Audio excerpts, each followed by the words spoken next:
Hi, everybody. Jonathan Feldstein here in Israel. This is a special conversation that I'm really glad to share with you and share with you and invite you to share with others. As you know, you're receiving this or seeing this. We've done a Israel Emergency Relief Fund as in response to the now recent past, but maybe yet ongoing conflict that we had with our neighbors, the terrorists in Gaza. You probably know over about 11 days, the terrorists were fired 4,300 rockets at Israel, mostly at Israeli cities and towns, and the range on these has increased. So we stepped up as Genesis 123 Foundation to create the Israel Emergency Relief Fund to give people the opportunity to donate and do things that they could actually see tangible, real productive results. On our Facebook page and on YouTube, you'll see many of the other videos because it's important for us not just to thank everybody, but to document where we're giving the money so you see it and there's no question and you see the tangible results, and also invite people who have not yet participated. As much as I can tell you that we're making a really significant impact and that the current conflict may be in the past, there's still tremendous needs. And tonight, it's nighttime in Israel. I'm having a conversation with a friend of mine, Mark Provisor, who's the director of security projects for the One Israel Fund, and one of the places to which we're really privileged to be able to disperse the funds specifically for a really meaningful project. So, Mark, thank you. I always, I always admire you personally, but I always think that what you do is so meaningful and important, and you have your hand on the pulse of so much that's going on vis-a-vis Israeli security. What's the background? Give us share just a little bit of background. How did you get into this? Well, besides serving in the IDF from 81 to 84, I served as a security chief in the Shiloh region from 1996 to 2006, which was, for those that remember, was also the time of the Intifada, the uprising. And basically, after finishing up with that, retiring from that job, I just couldn't. I stayed within the security realm. I saw that there was a need, and I was upset that a lot of my fellow security chiefs weren't being equipped as they should. And I started working with One Israel Fund, as a security chief, had been a recipient of many of their projects. And so I started it basically with Judea and Samaria, focusing on Judea and Samaria, which is where they were. But then started getting calls from Gaza, from the area around Gaza and from the north, and people were interested in the projects that we were doing because they were basically solutions to a lot of the challenges that they had. And that's how it all began, at least this stage of my life. It's great. So I'm hoping Mark's overseas now. I'm hoping when he's back that he and I may get to go and visit a particular place. Stay tuned for that and give a sense of where some of the security needs are that we are contributing and how we're able to contribute physically and tangibly to make a difference. We had this recent war conflict with Gaza and the terrorists there. What's your outtake on that from a security perspective? What did you see that Israel is lacking, or weak, or maybe not lacking, but we just need to focus on more? You know, it's a multifaceted question. I mean, if we're talking about militarily, I mean, we'll see. I don't think it's over. I think this is just another hiatus in the violence that will return to us probably shortly. We were focusing down there. I mean, I focused basically with a lot of security needs of the communities down there. And one of the demands that came up was actually for a kit for the security chiefs who are the first responders. And they were asking for these kits that we were supplying in Judea and Samaria. That was one of the big needs. They started asking me for helmets. You know, not too big things, drones and everything to help protect their communities a little bit better. If you notice in the news, there was another attempted attack last night on a community where there was an infiltration. Terrorists are still getting through the fence. So nothing's foolproof. And so we try to look where those gaps are and how we can fill them and stop any of the possible problems. So if I was to address anything, I would just address the communities, because Sahel is Sahel, the IDF is the IDF, and it is a different dynamic. So what we're seeing is missing down there was still some more of these kits, which we're trying to get along with the North. It came up where after there was a Jeep that was actually targeted with an anti-tank missile, and it was, whereas the driver was killed pretty much instantly, but the other two that were in it were saved by one of these kits. So the other security chief started really calling and asking for this. And then when we saw the rockets starting to hit the North, those few rockets, that need came up again. So we're trying to focus on getting these people as much as we can.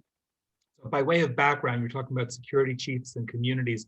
I just want to clarify for people who may not understand. We have the IDF, we have the military, and they're responsible for national security. But just like anyone in a local municipality, anywhere where they may live in the world, there's local security as well. And here in Israel, a lot of those are staffed, of course, by former military, whether they're retired or whether they're just in reserves. Like my son-in-law, who's involved with the rapid response group here in the town where we live. And that's all on a voluntary basis. I don't know if I imagine some of these security officers are employed to do that, but you're saying that there's a need in these communities that are on the front line, and that front line is so diverse. Well, first of all, let's say these are full-time security chiefs. They are the liaison between the civilian apparatus and the military apparatus. They are the first response. They are the official first response. They're the ones who I think are key in a lot of life and death scenarios, as it is their response that makes a difference. They're reporting. They're giving the situational awareness to the local, whether it be to the IDF. They're full-time. They're full-time. And like I said, they're key. They are military security chiefs. They are employed in a sense by the Ministry of Defense, but meant to take care of those communities. Got it.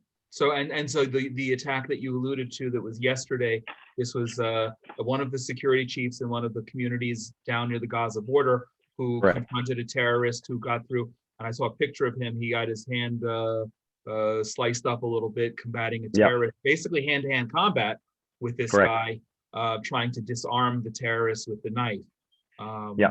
So the interesting thing, because what we're committing to now is from Genesis 123 Foundation, on behalf of the Israel Emergency Relief Fund, is to provide, I want you to talk about it in a minute, what these kits are, but one of the kits that we provide to these security chiefs for such emergencies. The irony, if you will, if it can be ironic, is that here in this case, the security chief was not the person who responded, but in fact was the person who was attacked. So yeah. So first of all, go ahead. No, I think it's wonderful when you told me about, the main thing is we tend to respond when it's too late.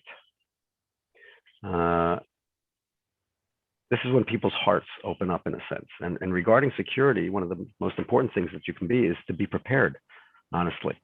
And that's why there's such a necessity. And people think, okay, it's quiet, there's a ceasefire now, whether it be here or in the North or in our neighborhood, Judea and Samaria.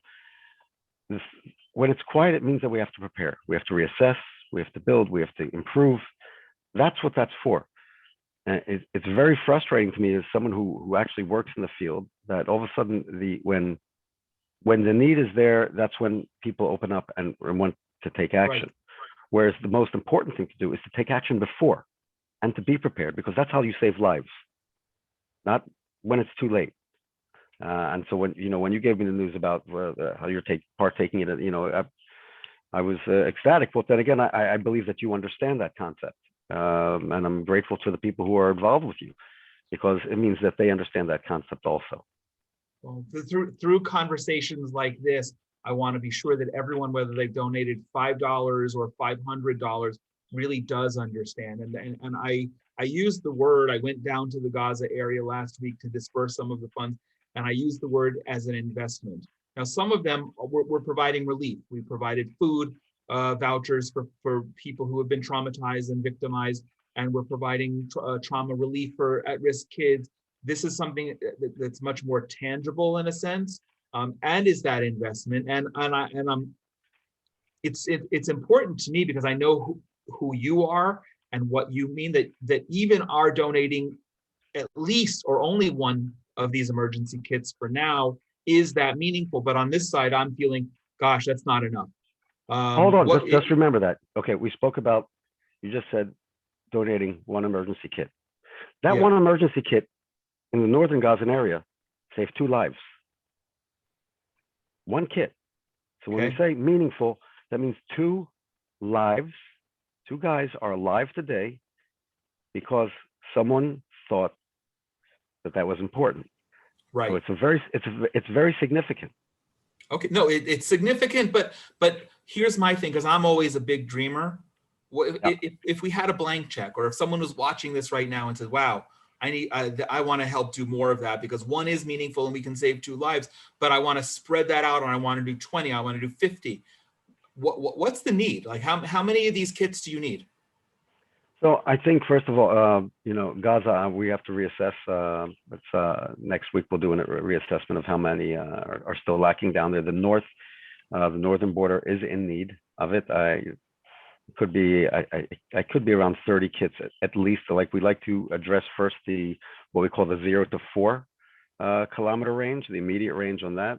I've been asked to go to Sderot, actually, and the Tivot, and meet with the security chiefs to see if they need, even though it's a little bit out of our perimeter, but it's just something that became very necessary. So it's always being assessed by seeing the other equipment that does come in. I know right now the specific needs, some down south, some more down south, definitely up north, where there's simply not enough along the whole northern Lebanese border. And of course, there's still some more in Judea and Samaria where we have to get out. So we're reassessing. Next week, I should have more accurate numbers.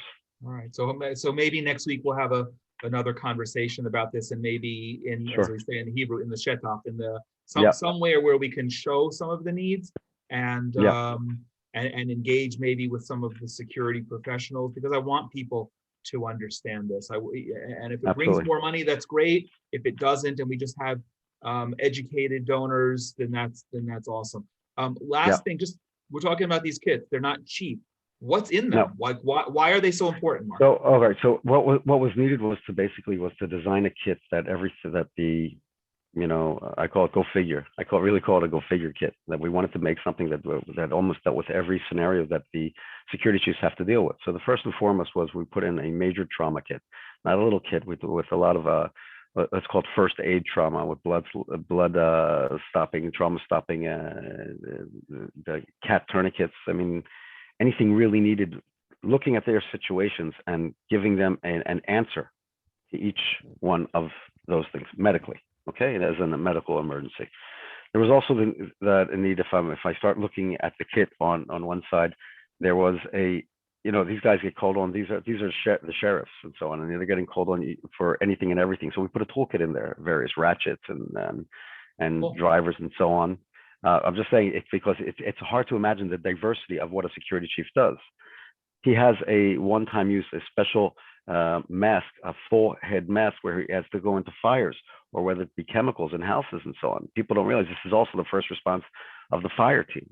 And then there's the other side is you got wire cutters, ties, a blade, how do you say it? Like a box cutter, but the industrial, a serious thing being used. You have firefighting gloves and a Kevlar blanket for extracting people from it. You have a megaphone. You have a tactical stretcher, which folds up to about this big. It's like nothing. Masks, the defensive goggles, and work gloves. You have various types of illumination needs. A magnetic spotlight and LED flashlights are all rechargeable. And some more, an axe, a crowbar, various tape to you name it, a fire extinguisher, of course. So we looked at every possible need and went with the highest quality equipment because it's basically, we wanted the material to last. You know, we wanted the investment, if you will, as you said, to last, Yeah. not something just a couple of years. And we put it in a really great pack and very organized. And it's the hit. It's the hit of the. I mean, full disclosure, we didn't even have this conversation yet. I just know you and I trust you, and I know that what you're doing is important and worthy of our support. And I feel confident on behalf of the donors to the Genesis 123 Foundation to invest with you, to be part of what you're doing. But I didn't even know all of the stuff in the kit. So I feel the minute you go up to any of the security chiefs that have gotten it anywhere in the country, that will do the convincing. I don't have to say what's in it. You go up to them and you say, what do you think of that kit? And that's it. You know, they do their own marketing, really. It's something special. So it's like Christmas. So it's like Christmas for them, huh? Getting a kit more like that. More than Christmas. Okay. This has been awesome, Mark. Really, thank you for taking time to share this. Thanks for doing what you do. And for everybody who's watching this, please share it. First of all, again, if you've donated, I hope you have a really, really great sense of satisfaction knowing that we're doing what we committed to do, and we're being prepared. We're responding immediately. We're putting the money where it can be used the best. If you haven't donated yet or know somebody who will be moved by this, please share it, because as much as we're committing to at least one kit right now, hopefully more money will keep coming in. I'd love to see us save more lives and be more prepared. So I thank everybody for taking the time. Mark, continue doing what you do that keeps us all safe. Amen. Thank you.